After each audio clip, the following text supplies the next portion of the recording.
starting now. So if you don't want your image used, you can just keep your camera off. So before we get into this, all about communicative language teaching or using language communicatively, I was hoping that you would all share your thoughts, as I often like to do. So you can pretty much talk about anything. You can talk about your experience in this area, any successes you've had, any challenges or difficulties you've had, or even just sharing your opinion about why this is maybe an important topic or maybe not. So please feel free to share your ideas. You can raise your hand to speak, or you can use the chat box to share your thoughts. You can address any of these categories that speaks to you. Basically, when we think of using language communicatively, what comes to mind for you?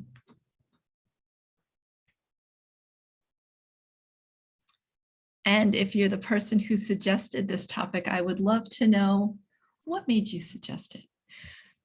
Go ahead. I saw Josiah, go ahead.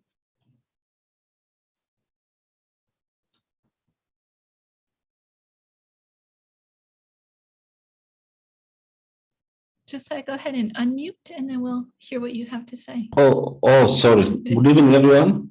No.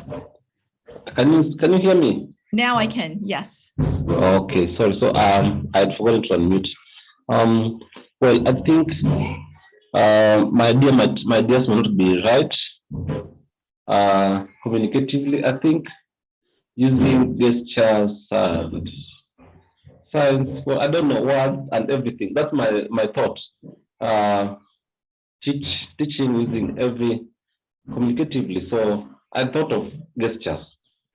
That is the first thing that came to my mind. Using gestures. I'm not sure whether I'm right. I guess. Thank you. Well, thank you. That is an important part of communicative language. And honestly, Josiah, it's something that I often forget about and overlook, but it is very important. Thank you for mentioning that. Go ahead, Amali. Thank you. Now, thank you. Good evening.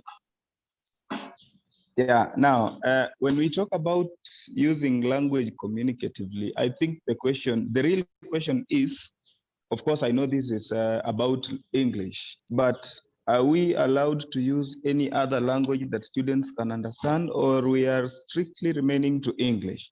That's the question that I think will be very interesting if we discuss it. You know, I don't know what the policy is in your schools. I know that different schools, different countries, different curriculum have different policies. I worked in a place that was supposed to be English only. And in fact, I worked in an international situation for a long time. I didn't know the language of all the students. And so I could only use English. But there is a changing sentiment about that. And a lot of discussion and disagreement over that. I think that I personally don't think that that we should limit ourselves to using only English.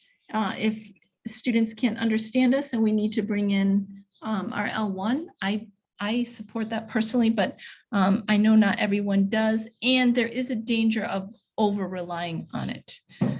But I think it's a useful tool myself. What is the policy in Kenya, or does it vary by school?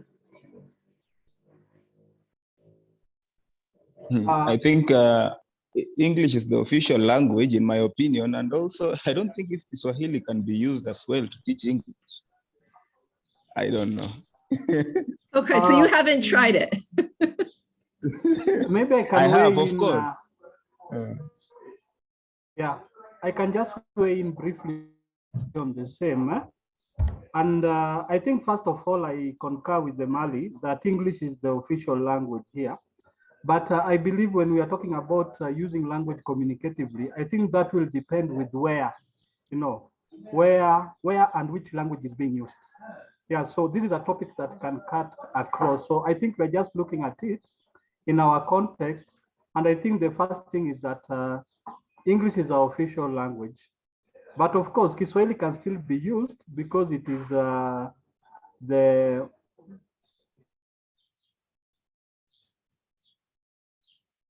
Oh no, you went silent. but Say- all these can suit. It can depend with the context in which we are in. Yeah, so it can still cut across beyond English, because if maybe you are somewhere where English is not the main language, but you see there's a language you are using, and you have to find a way how you can use it effectively so that you're able to achieve the purpose for what you are doing, in this case, what you are teaching. Thank you. Thanks, Austin. I think that was very helpful. I think you worded that well. Yes, I think anytime we're dealing with language, this foundation applies. Jane, go ahead. You've been very patient with your hand up. Thank you, Mina. My experience with teaching English communicatively, I got that right, was when I first saw it in the open courses, and I tried to do it on my own. And it was a bit difficult for me. So I think I kind of chose this topic so that maybe I can get to learn more of the basics. Probably now get to do it in the open courses. Thank you. Awesome. Thank you for explaining that. Yeah, I think it does force us to kind of take a different approach than we would take if we were, I don't know, teaching history or math or something like that. Good. Well, hopefully you'll get some clarity from this session. Celestine, go ahead. Well, I think using language communicatively means depends, again, with the context, like Austin said, but also it cuts across various languages, yeah. It depends with what message you want to pass, plus who is your audience, I think. Those are good considerations. Yeah, the message itself and the audience as well. Very good. Thank you for bringing up those points.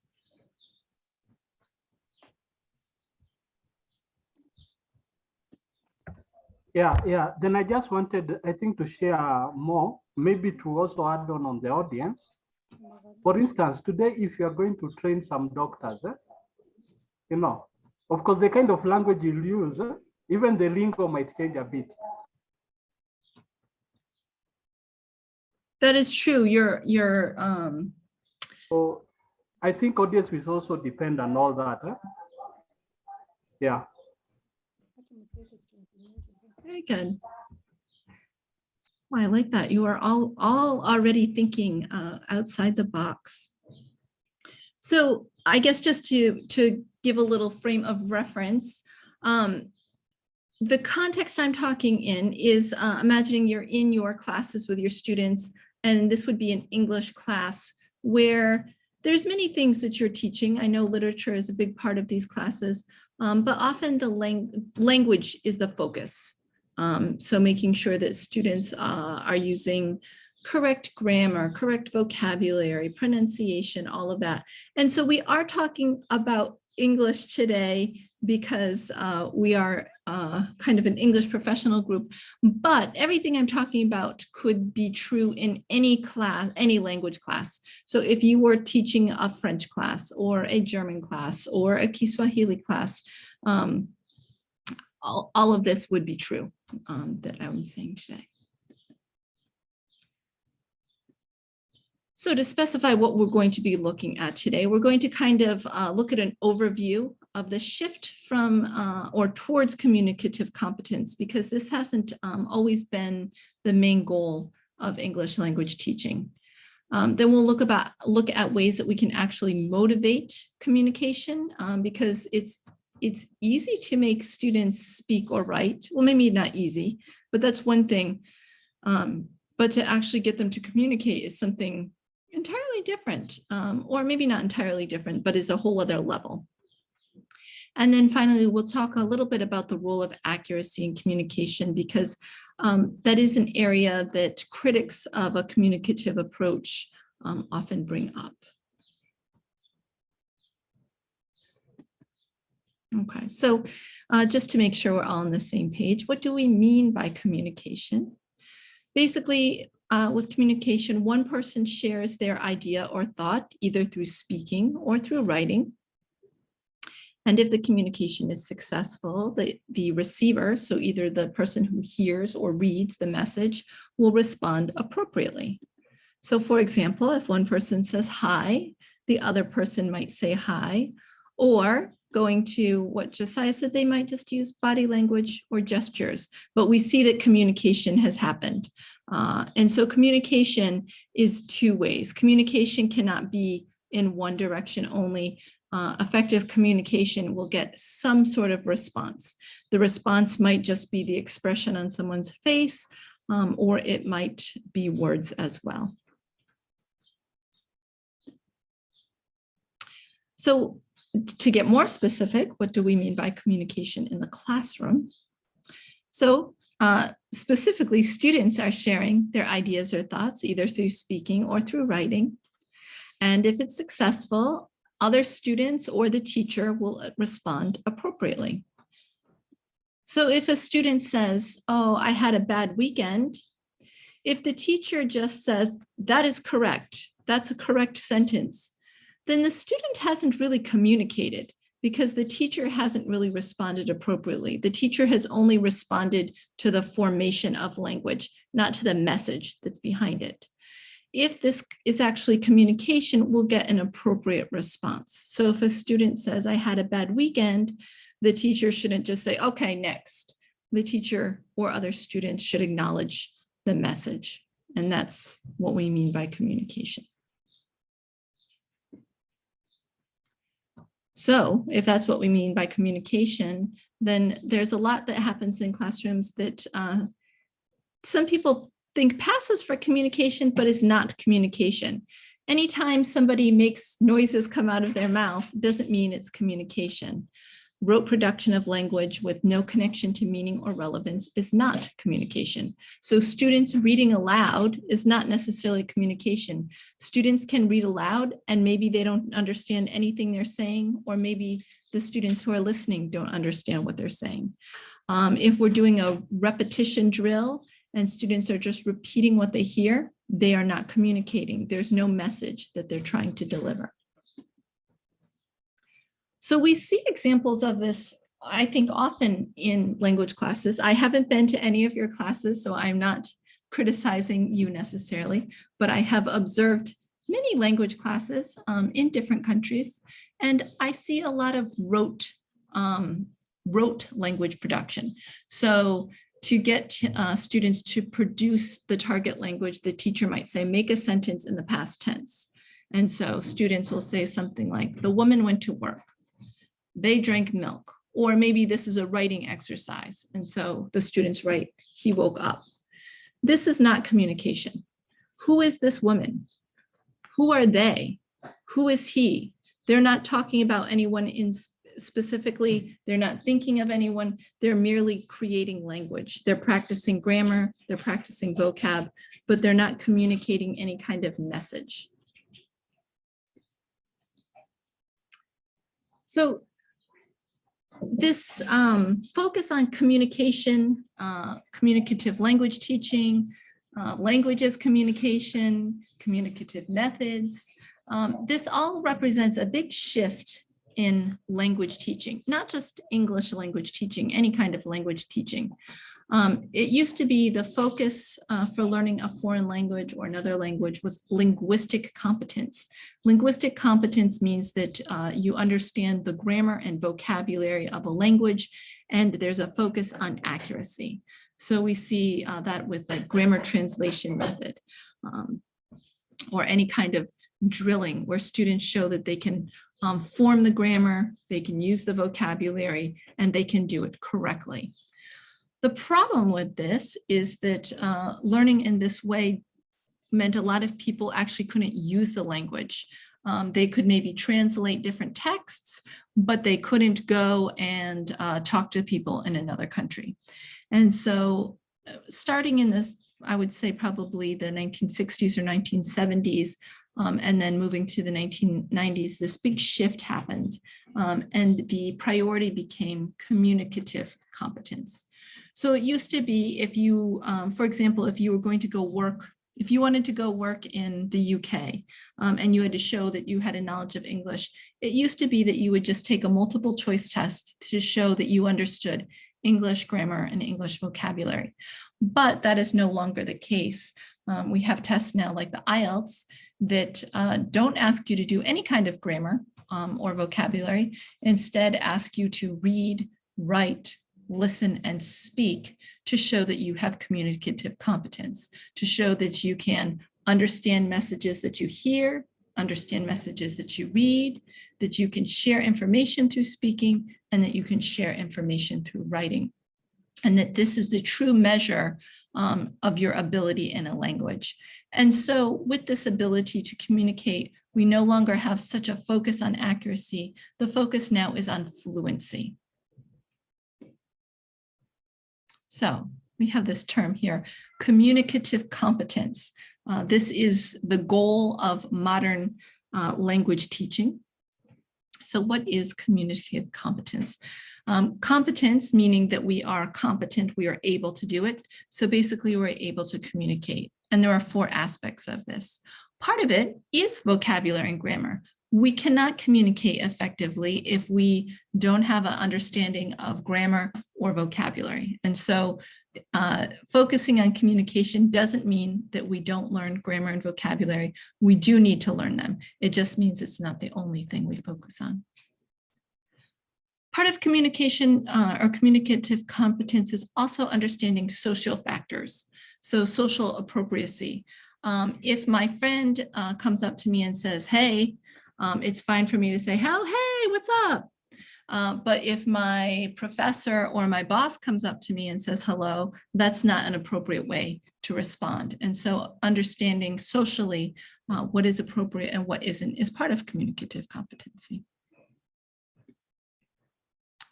Cohesion and coherence are also part of this, making sure that our ideas are connected through our language and that we're not just going around saying, I like apples. Blue is my favorite color. What did you do today? That our sentences are attached to each other and carry out a logical idea. And then finally, part of having communicative competence is having repair strategies. These are different strategies. Maybe if you didn't understand what you heard, you don't just sit there blankly. You ask someone to repeat or to clarify. You ask other questions.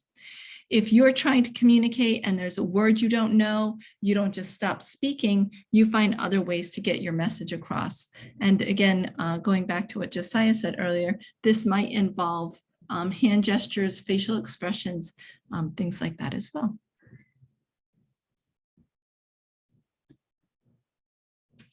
So why have we experienced this shift? Why so much focus now on communication rather than grammar or vocabulary or that linguistic competency?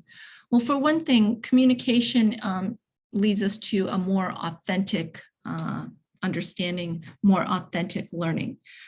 We don't study language just so that we can know the rules of that language. We study language so that we can use it for communication, so that we can speak to other people, so we can listen to music from other countries, we can read books from other cultures. This is also a more useful goal. In your real lives, you don't often need to just know the rules of grammar or just the definition of words. You need to know how to use it. And so communication is a much more practical and useful objective and goal. It's also more meaningful. If we ask students to just make a sentence in the simple past, there's no meaning that they need to attach to it, nothing memorable. But if we ask them to tell us what they did yesterday, now there's meaning to it. And so language becomes a way to share, not just another subject to study. If it's just a subject to study, then it becomes something like math or history. Some students like math, some students don't. Some students like history, some don't. But if students can understand that language isn't just something we study, it's something we can use, then even if students aren't really interested in it as a topic, they can still see the use for it. And in that way, focusing on communication is much more motivating. Students don't just see it as another school subject, something that they have to study, something that they have to take a test on. They see that there's a purpose behind it and that there are things that they can do if they can master it. So, for example, as I said earlier, giving a task like this, make a sentence in the past tense, is not authentic. In your real lives, no one goes around telling us to use certain grammar unless we're in school. It's not very useful to be able to just make any sentence in the past tense. There's no meaning to it, and it's not very motivating. And that's why we end up with sentences like they drank milk. Who are they? I don't know. But if instead we ask students, well, what did you do on the weekend? And then they produce sentences in the simple past, like I watched a movie with my brother. Well, this is much more authentic. This is real. This is real communication. It's more useful. You can answer a question. It's more meaningful. You get to talk about something you did, and it's more motivating. So this instantly, by shifting the task here, shifting it towards creating communication, we automatically have a more interesting class, a more meaningful class, something that's more useful for our students. So then the next step is motivating our students to communicate. It can't be difficult to make students speak in class. Sometimes they feel shy. It can be difficult to make them write. And so sometimes just making them say anything or write anything can be difficult. But we're asking them to do more than that. We're asking them to actually communicate original thoughts and ideas. So how do we do that? So we have different strategies. We'll look at these. We can make the tasks that we ask them to do more specific and personal. And we can create accountability as well. And so there are some suggestions here, such as problem solving, information gaps, and having final products. So I'm going to use this example again. We can make tasks specific and personal. So instead of saying, make a sentence in the past tense, we give our students something communicative to do. What did you do on the weekend? And if we need to, we can specify, use the simple past in your answer. That way we have them practicing the grammar that we want, but they're practicing it in a meaningful way. So this brings us to your first task. So I'm going to show you some possible topics, and then in your breakout room, you're going to choose one, or you can choose your own idea, and you're going to change the instructions to promote communication. So basically use the simple past tense and what did you do on the weekend produces the same target language. Both instructions produce the simple past, but the second instructions produces the simple past in a meaningful way. In your breakout room, you could use adjectives, future tense, present continuous, or comparative adjectives for your target language, or you can choose a different topic if you like. And you're going to change the instructions. So instead of just telling students, make a sentence using adjectives, make a sentence using future tense, you're going to change the instructions just a little bit so that they are actually communicating something. I'm going to put you into breakout rooms. We're only going to be in here for about 3 minutes. And you're just going to change these instructions. All right, I've got about 3 to 4 people in each room so that you have enough chance to talk. You'll be able to see this screen while you're in your room. Any questions before we go into the breakout rooms?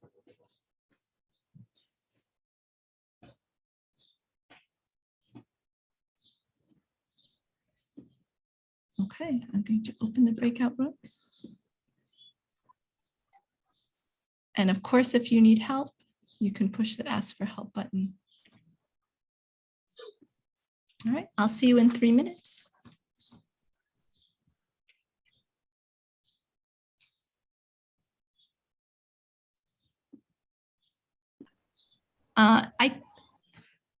I think that is a good question, because I know as a teacher, for me, it's always been easy to work with intermediate and advanced students in terms of communication, but it's hard with beginners because they don't have much language to communicate.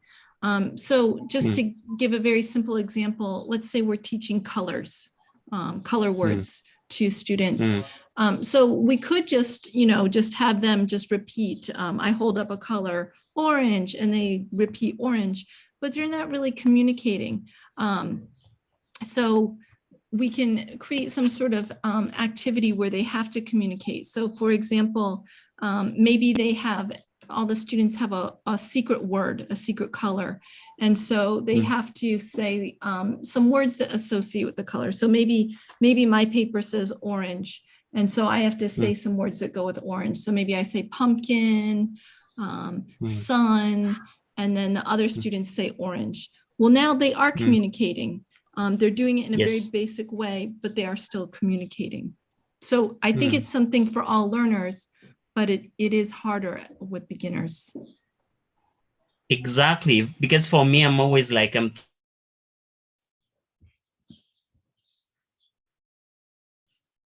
You disappeared, Lorian.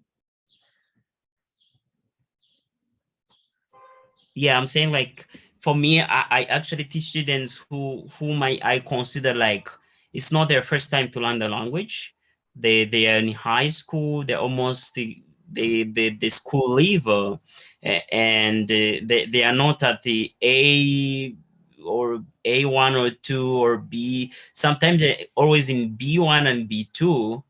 And because most of the activity sounds like, sometimes you can check like they're not at their level, or you bring their activity that seems to be tough, because you ask them to communicate in a very very deep way, if I can say like that. For example, they're no longer creating a sentence, they just need to create a paragraphs, they need to create the texts. They're no longer creating one simple sentence or a single answer. They just need to create maybe a speech or thing like that. So on different occasions, I found like I am stuck here, because sometime I bring an activity and then it is not at their level, and sometimes I bring an activity, it sounds to be too simple to them. And I'm always like looking if there is a kind of what, a template, so whatever,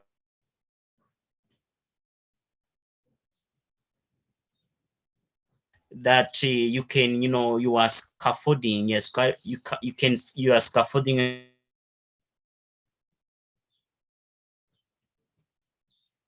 here, because it seems like they are in the sea, where they are actually sailing.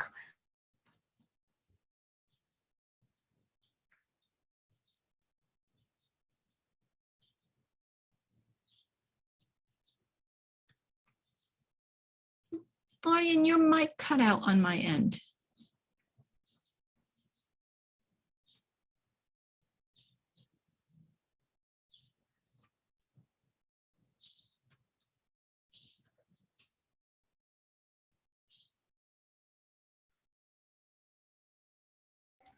This meeting is being recorded.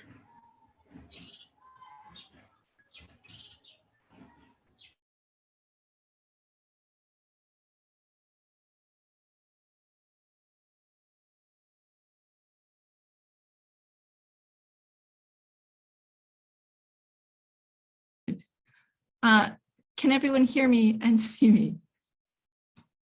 Okay. Come on my end. Okay, great. I see reactions. Lorian, I totally, I didn't get everything you were saying, but I see that you're looking actually at the other end, making tasks more difficult.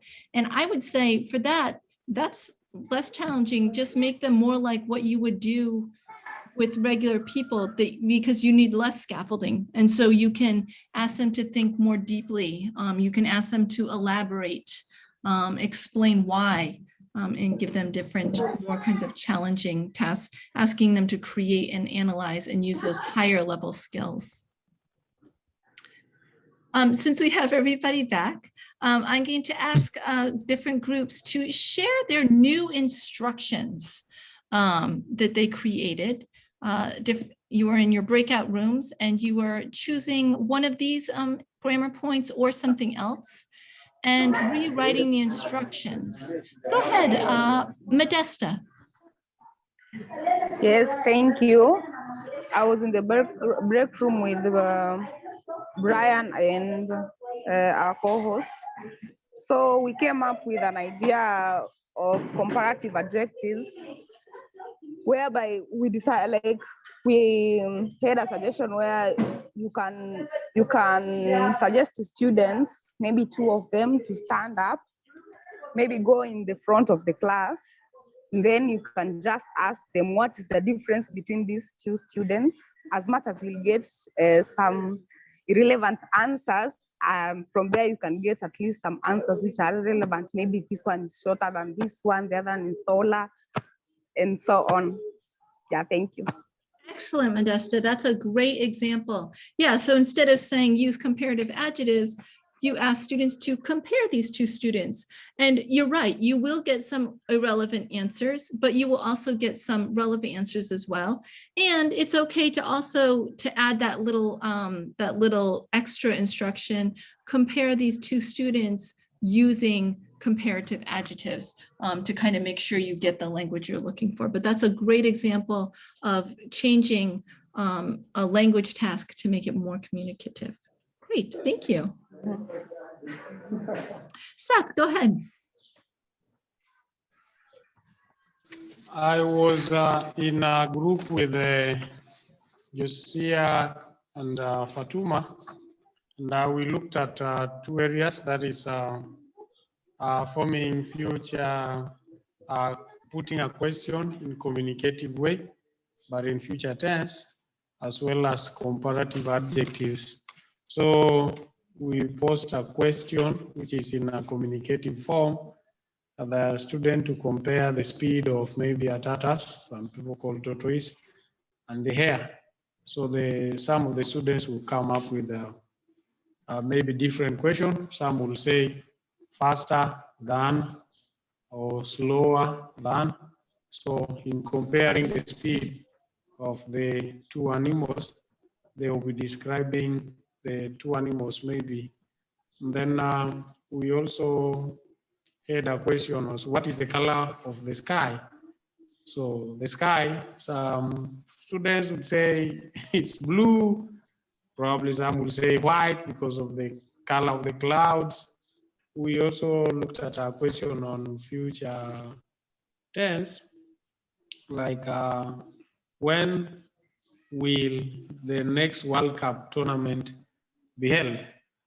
Probably if there are students maybe who are familiar, as long as they give an answer in the future, or rather in the correct tense, then that could be correct. Thank you very much. Thanks, Seth. Those are great examples. I like how, yeah, you're not saying students use this grammar, you're asking them a meaningful question, and the questions are related to the ways that we use that type of grammar. So that it does require on the part of the teacher to think about what do we actually use this kind of grammar for. But that's, I think, an important thing to talk about. Good. Anyone else have anything they want to share that they came up with in their groups?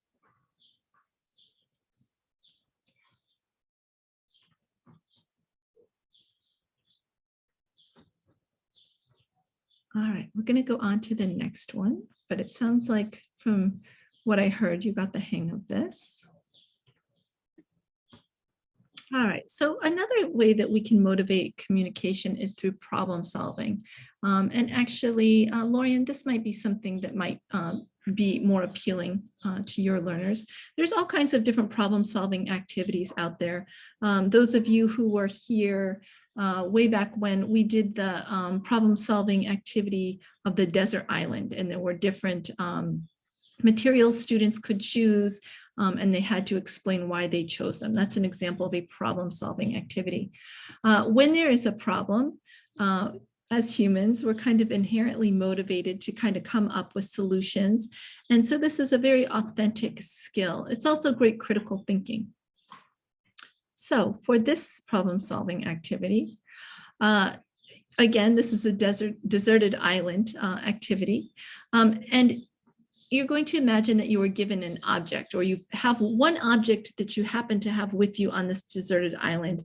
How many uses can you think of for your object? So for example, we have a sock here. And of course, a sock is something that we could wear on our foot and we could keep one of our feet warm. But maybe there's some other things we could do with this sock. Maybe we can use it as a bag. If we go out collecting nuts, we can put the nuts into the sock. Or maybe it could be used, if it's a clean sock, we can use it as a water filter. So maybe there's some water nearby, but it has some debris, so we could filter it out through the sock. Or maybe we can fill the sock with some rocks and we can use it as a weapon to defend ourselves. So this would be an example of a problem-solving activity. And actually, you're going to do a problem-solving activity in your breakout rooms. For this one, I only have 4 rooms. Those of you in room 1 have a large wooden spoon.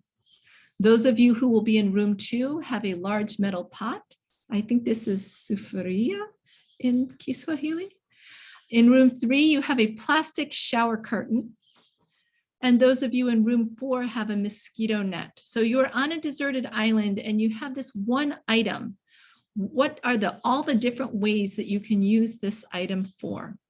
I'm just going to put you in your breakout rooms for 3 minutes again and recreate this. So there's only 4 breakout rooms because I only have 4 items, although that's a lot of people in each room.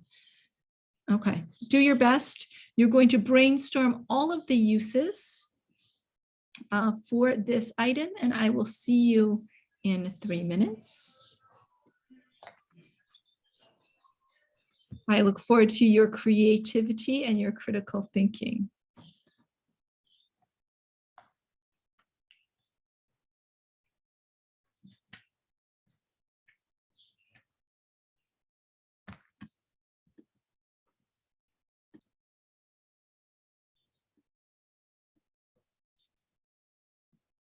Okay, looks like everybody is back from breakout rooms.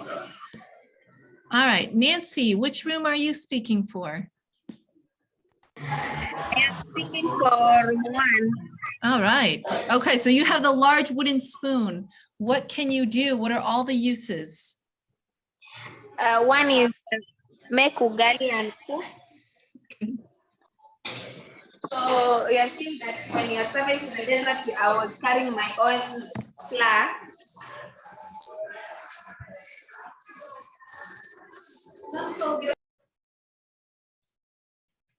Oh, sorry, Nancy, I accidentally muted you because I didn't realize you were on. Yeah, so I will make ugali and cook, assuming that I was carrying my own flour when I was traveling. So I'll cook.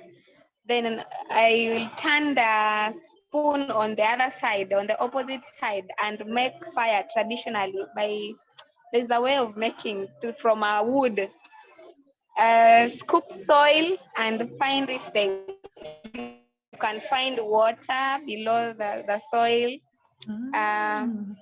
You can use it as a flashlight, as a paddle. Assume maybe there could be some broken woods. Maybe you can just make something and then use the big wooden spoon as a paddle to take yourself maybe to an island or to another place, the other side. And then you can also sharpen it using the available stones that you find around and make a weapon for yourself. The same when sharpened, it can be a spoon, it can be a knife. You cut some branches and make just a temporary house for you so that you cannot be rained on. Wow, your group is very creative. Nicely done. Oh, well, I hope if you ever get stranded on a desert island, you have a wooden spoon. That was awesome. Great job, room 1. Room 2, 3, or 4. Do you care to share?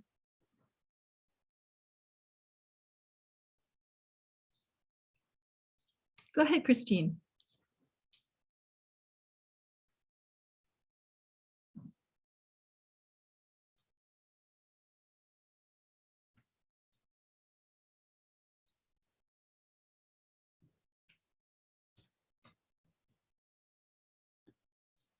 Christine, you can unmute and go ahead and share with us. Oh, sorry, Mina. I'm presenting room 3, plastic shower curtain. So we said that we can use the shower curtain to cover yourself from rain and dust because it's plastic.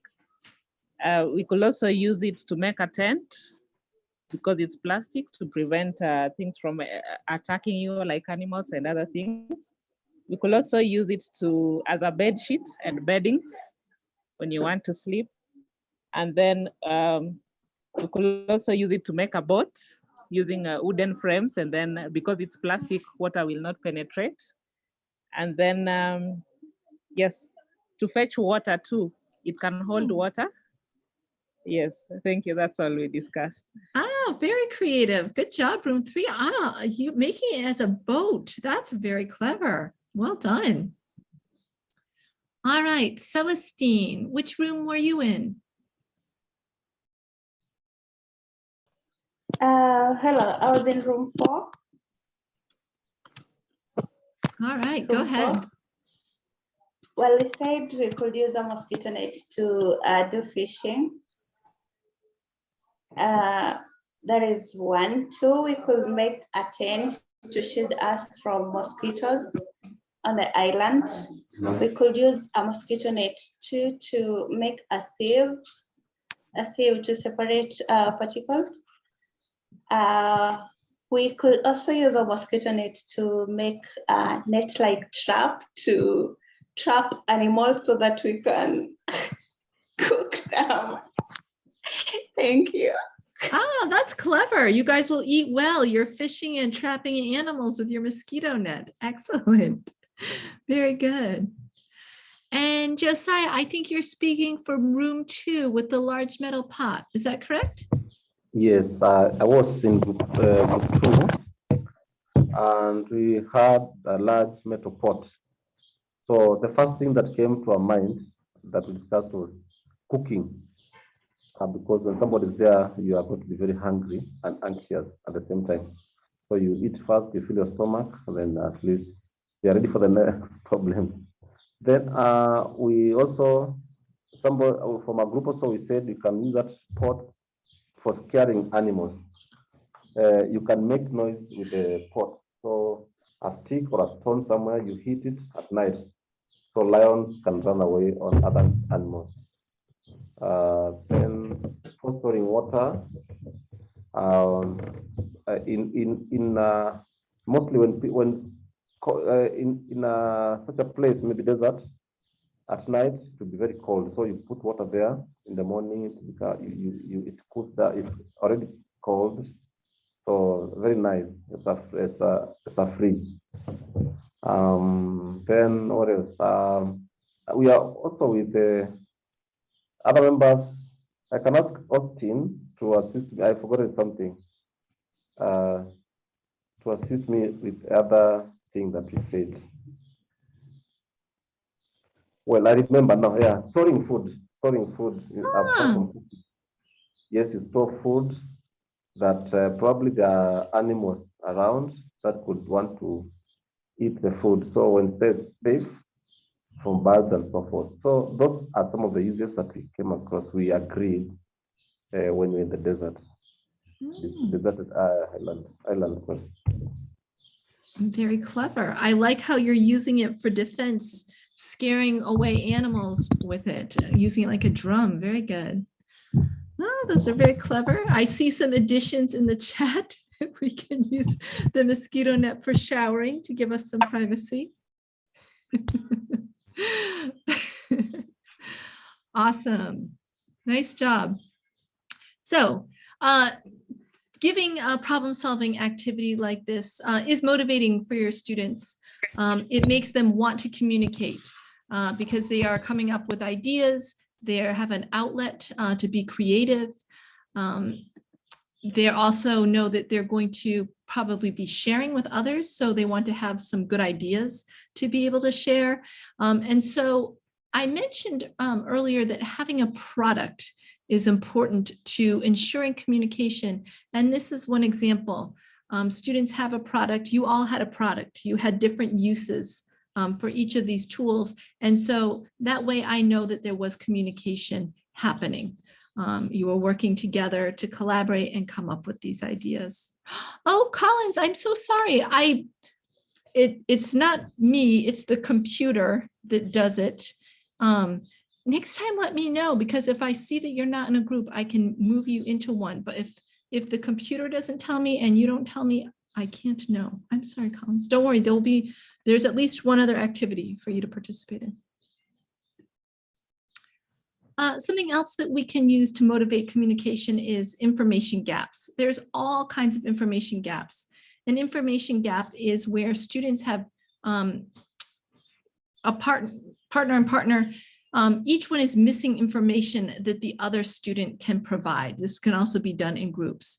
Here we have an example of an information gap. I think I've shown this worksheet to you before, and this would be an information gap that even a beginner could do.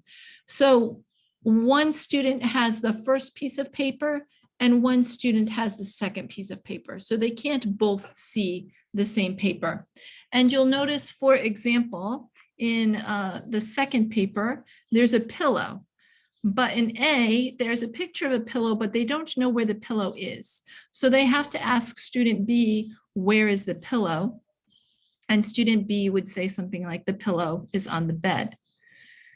Student B is looking for example for the chair. There's no chair in student B's picture. So student B has to ask student A, where is the chair? And student A will say the chair is under the TV. So we can see that this is an information gap and that it's practice asking questions and using prepositions of place.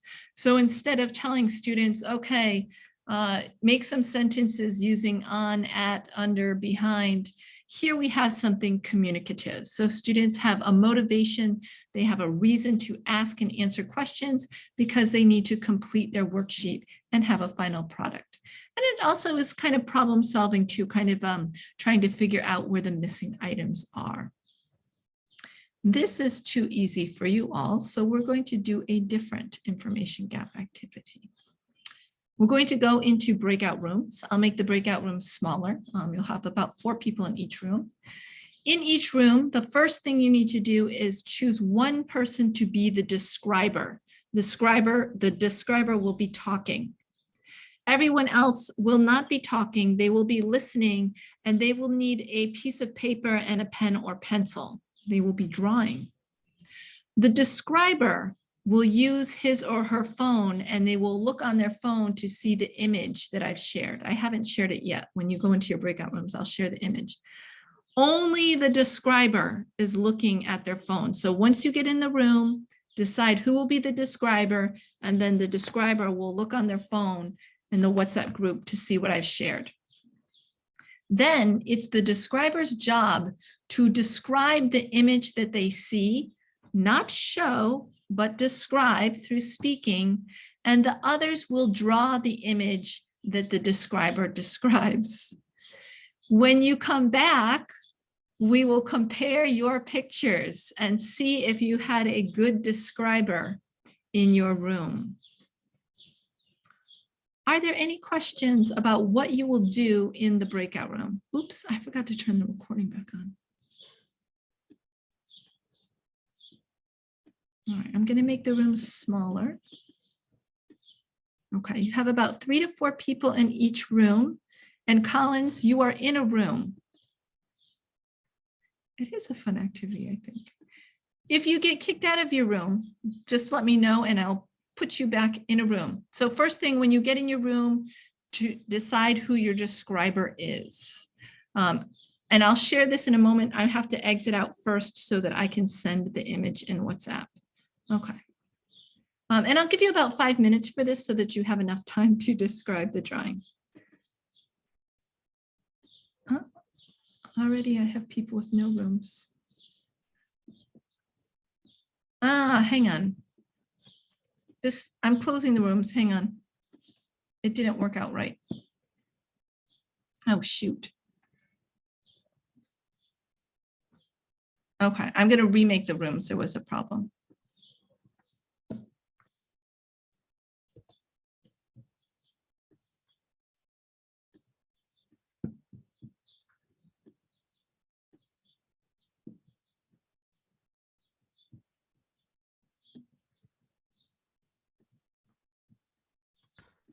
I mean, I'm not yet in the groups, the rooms. Yes, I had to cancel them. There was a problem with how they were formed, and unfortunately, it takes a minute for it to redo. Don't look at your Okay. phones. I just sent a message on the WhatsApp group, so don't look at your phones yet until you get in the room and decide who the describer is. I'm gonna remake these rooms. Sorry for the. Okay. Thank you. Okay, let me fix these rooms. Okay, now the rooms are correct. The rooms are open.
Hi, Mina.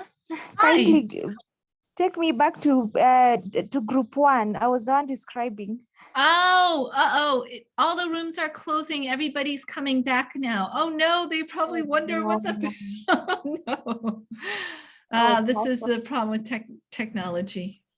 Okay, it's all right. Technology. It's all right. Okay, I know some of you had some technical issues. Nevertheless, if you can turn your cameras on and show me your drawings, I would love to see what your drawings look like if possible.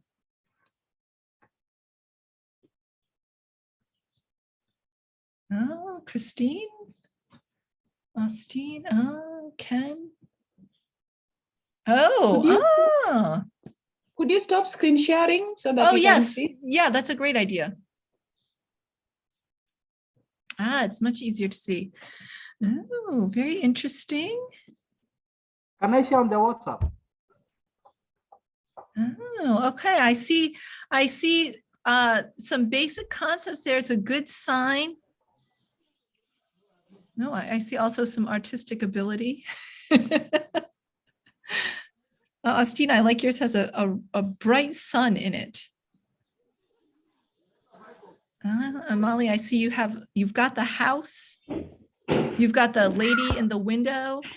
Oh, Austin, your car looks very interesting. There's something interesting in that car.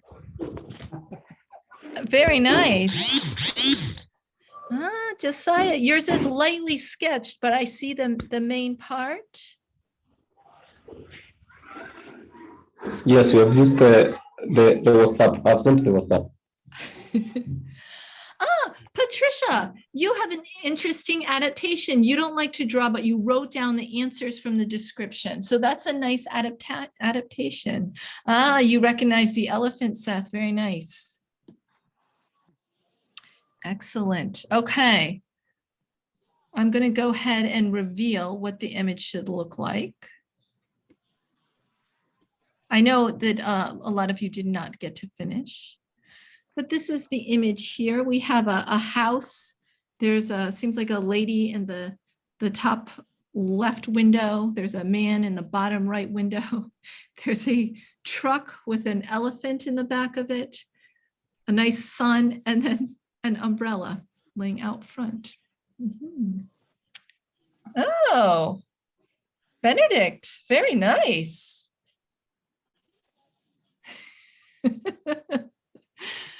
So this is an example of a gap fill activity where we have one person who has information that the others don't, and so using communication to share their information. Oh, I think there might be some in the WhatsApp chats, there might be some more images as well, I think. Oh, yes.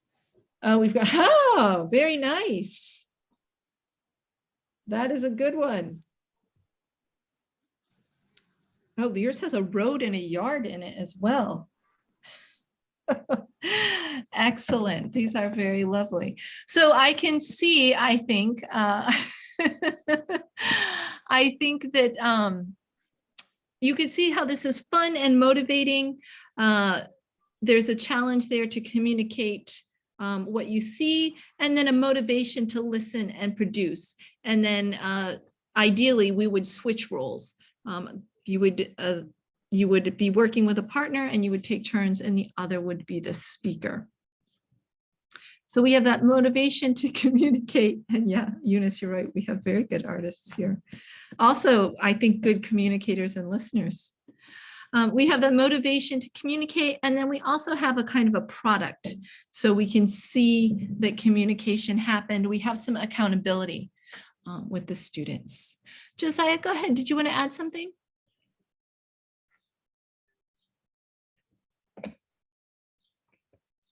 No, sorry, I forgot to drop my hand. Sorry. No problem. I forgot to drop my hand. Okay. Sorry. Oh, no problem. Yeah, this is one of an activity I really like. It promotes communication. It's also good listening. activity, and it's fun, I think, as well. Excellent. Thanks, Isaac. No, I think we're going to have lots of beautiful pictures in our WhatsApps. So this is a key point of communication. We want students to communicate, but we usually need to have some kind of accountability. So it's not enough to just say, tell your partner about a special day, or interview your partner about their favorite movie, or discuss the advantages and disadvantages of social media with your partner.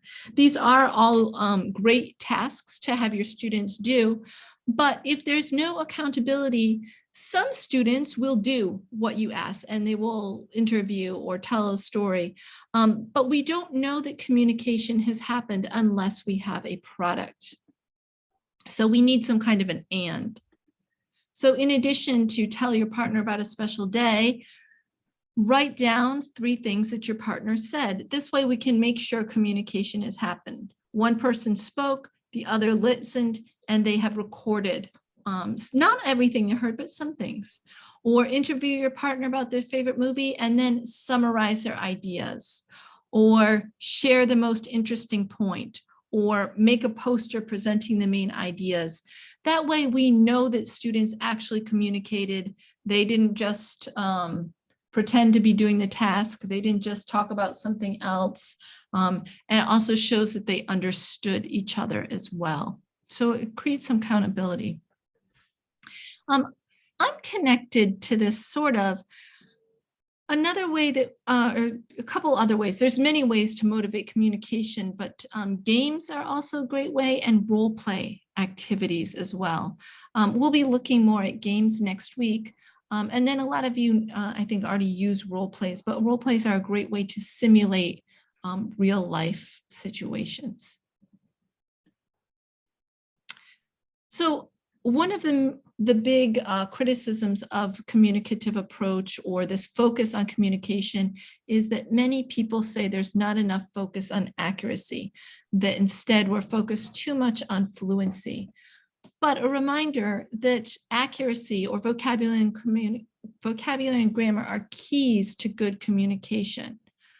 But we don't want to, I don't know, focus too intensely on that. So that brings up a couple of questions.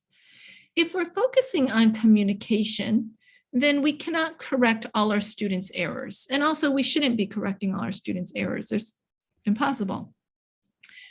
What types of errors should we address if we're focusing on communication? Any thoughts or ideas?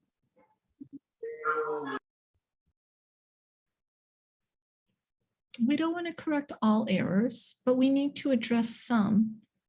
Which types should we address?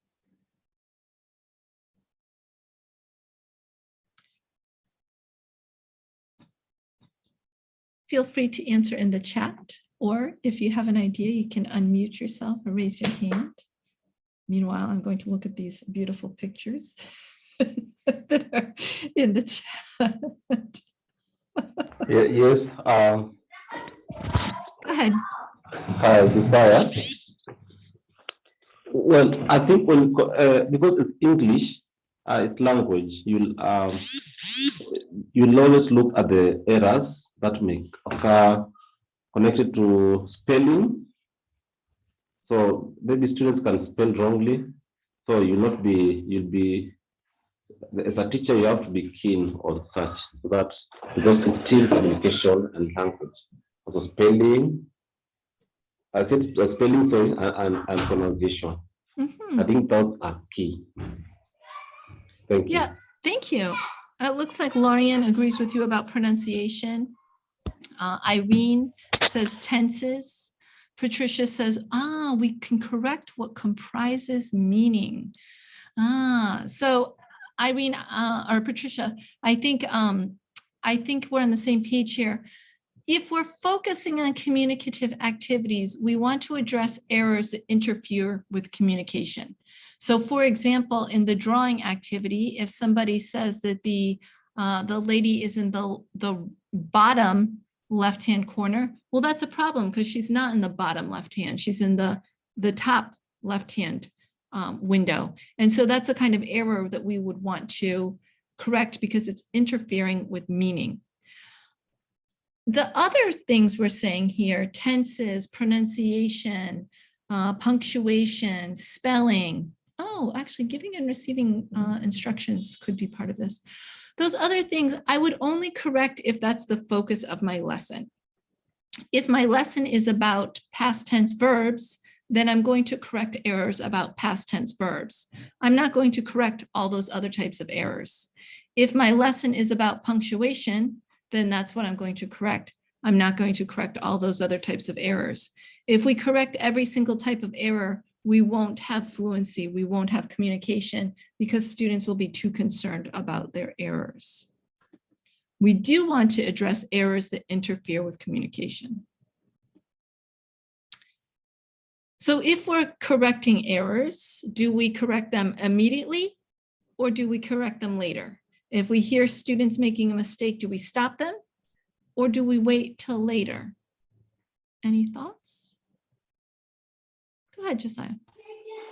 I think correcting them immediately could cause discomfort among the students. So I would rather wait for them to express themselves. At the end of the session now, I can spare maybe 5 minutes to highlight on the mistakes. To me, the flow of ideas should be encouraged, fluency and so forth. So when you stop on the way, that will affect that move. Thank you. Thank you. Excellent. It looks like you have a lot of agreement in the chat. Lorian, Christine, Celestine are all agreeing. Amali Jo. Yeah, if we are focused on fluency and communication, if we interrupt students every time they make a mistake, they're not going to be able to communicate. Teresa, I like that. It should be done immediately, but with love. I like that. So when we're correcting errors, we're not saying that's wrong. We are pointing out the error or saying, could you repeat that? Or I'm not sure what you mean. Can you clarify something like that? I would say the only types of errors, if we're focusing on communication, the errors we want to correct immediately are, again, the ones that interfere with communication. If a student is saying, I will go to the store yesterday, that's very confusing. Will go in the future, but yesterday in the past, we cannot communicate with a sentence like that. It's too confusing. And so that would be an example of something we would want to step in with love, as Teresa says, and identify. The other ones, so for example, verb tenses, things like that, then yes, after the lesson or later on, some delayed feedback. Very good. That's a nice idea too, Lauren. We don't have to say specifically who made the errors. We can give anonymous errors. So maybe we were doing the drawing activity and you were walking around listening to your students and you noticed some common errors. You can bring those errors up at the end of class and say, these are some of the errors I heard. But you're right. You don't have to say, oh, this person said this and this person said that. Yeah, we don't need to shame students with their errors, and remembering that errors are a way to learn as well. And I think you kind of answered this question, how should the errors be corrected? With love, with kindness. And also, we don't necessarily just want to supply the right answers, but asking students to think about what they said, asking them to rephrase and clarify. Two just kind of additional notes. I didn't know where to put this in the presentation, but we focus a lot on speaking with communication, but communication isn't limited to oral production. Communication happens in writing too. In the chat, you are communicating through writing. When you text someone or you write in WhatsApp or you send an email, those are all forms of communication. When you write an essay, you are communicating with someone. And this is important to remember as well.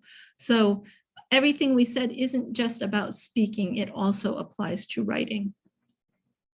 And when we're talking about communication, it's far more valuable and effective for students to talk to each other rather than talking to the teacher or the whole class. So sometimes it is appropriate to call on one student and one student speaks in front of the whole class. But generally, when we're talking about communication, we want to be doing pair and group work, where students aren't worried that everybody is listening to them and they feel they can speak more freely. All right, we have just a couple minutes here, but I want to encourage you to please share your thoughts. We went over a lot today. I'm curious to know if you think this is the right approach for you in your context, if you anticipate any challenges or issues. Lorian spoke earlier about his issues with different levels and making sure that he's bringing the right amount of challenge to his students. But if anyone has any thoughts or ideas, feel free to share. You can use the chat or you can raise your hand.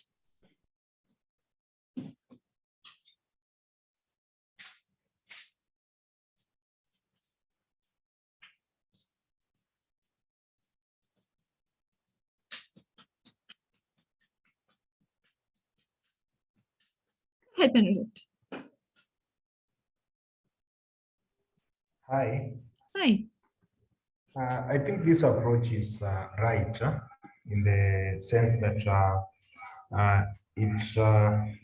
it makes sure that the learners communicate. There is a very important aspect of communication that you are dealing with it in a lesson. So this approach of just making learners or creating a platform where learners can communicate is very, very, very important, because in real life, everywhere communications is required. So we not only focus on the other things, but also as we teach, we focus on the aspect of communication. Thank you. Thank you, Benedict. I would say I agree with you 100%. Caroline, go ahead.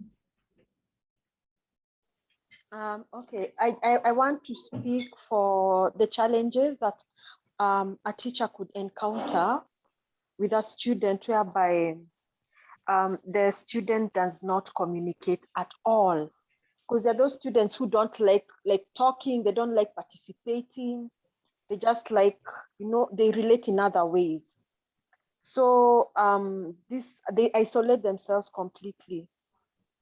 So for this student, for this teacher, it could be a challenge, because if the student is not the type to actually be outgoing, or does not like speaking, or get anxious, because I have seen, there was a time in school we had one student who used to be so anxious.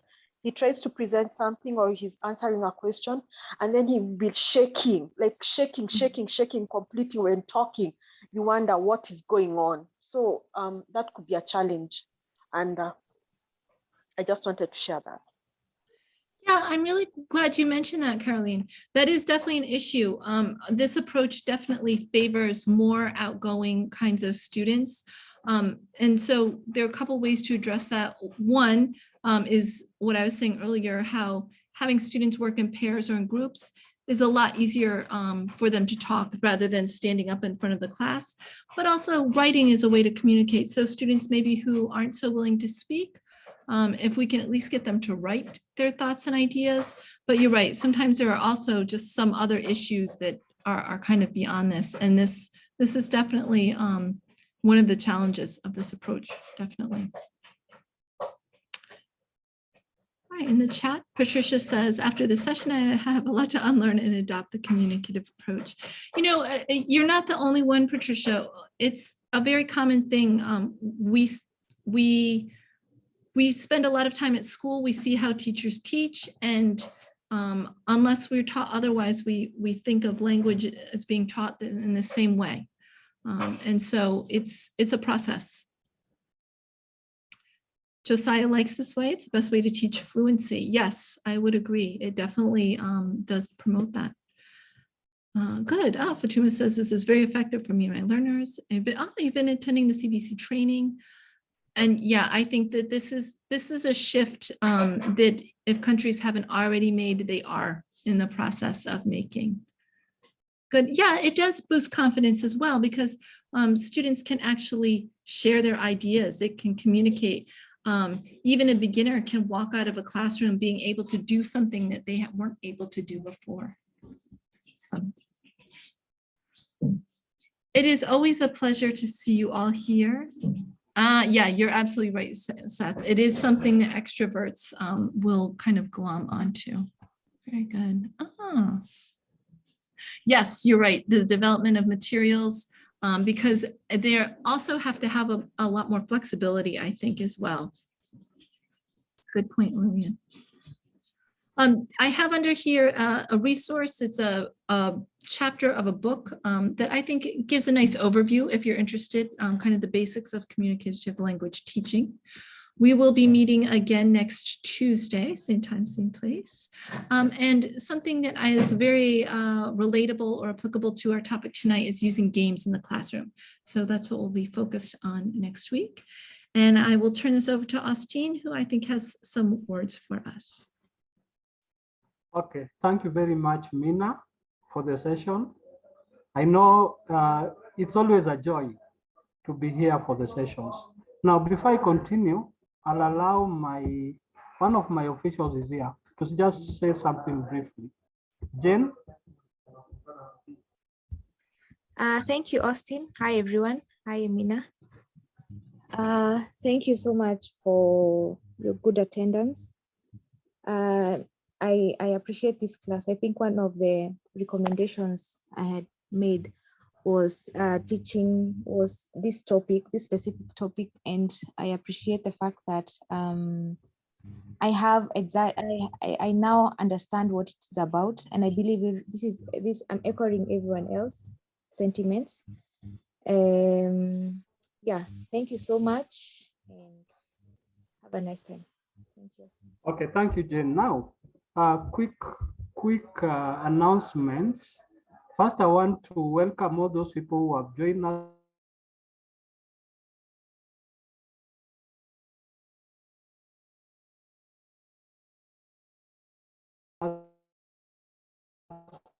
for the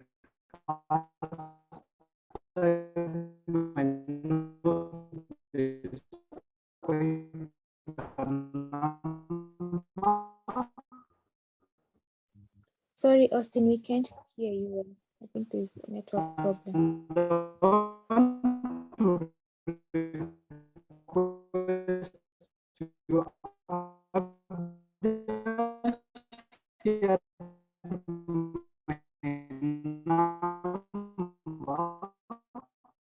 So that yeah.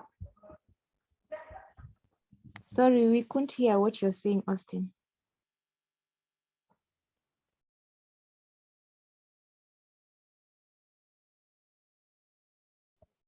Sorry, I don't know what has happened. But like I was saying, is first of all, my name is Austin. I'm the secretary for ELPAC. ELPAC is English Language Professionals Association of Kenya. So for those who are joining for the first time, this event has been organized by the US Department of State and the Regional English Language Office, in which we are presented here by Mina. Mina is the Virtual English Language Fellow. And given the opportunity that he has been sent here, we have been able to grab her so that we can be having these sessions with her every week. And of course, these topics are topics that you people you have chosen. So I want to welcome especially those who have not been to ELPAC to this virtual English language session. And I just want to say that we are still going on with the registrations. So we will still share the link. And also for those who have joined us, the reason why we are saying that you need to get in touch is so that we can add you to the platform where we share all the information.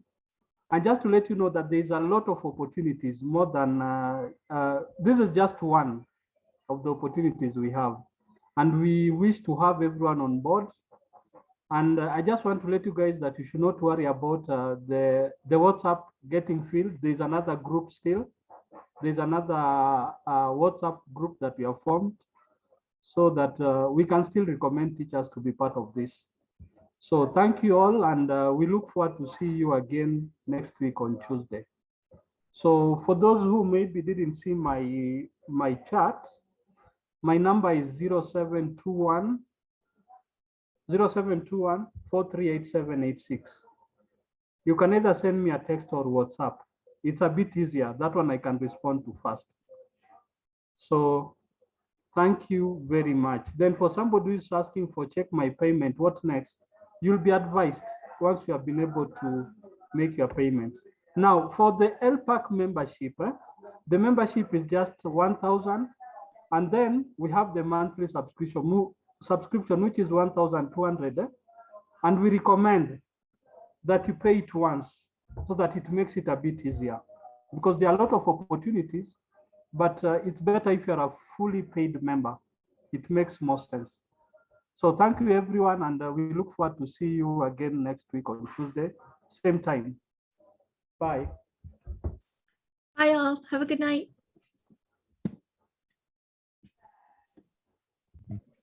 Good night. Good night, everyone. Good night. Bye, guys. Good night. Bye. Bye.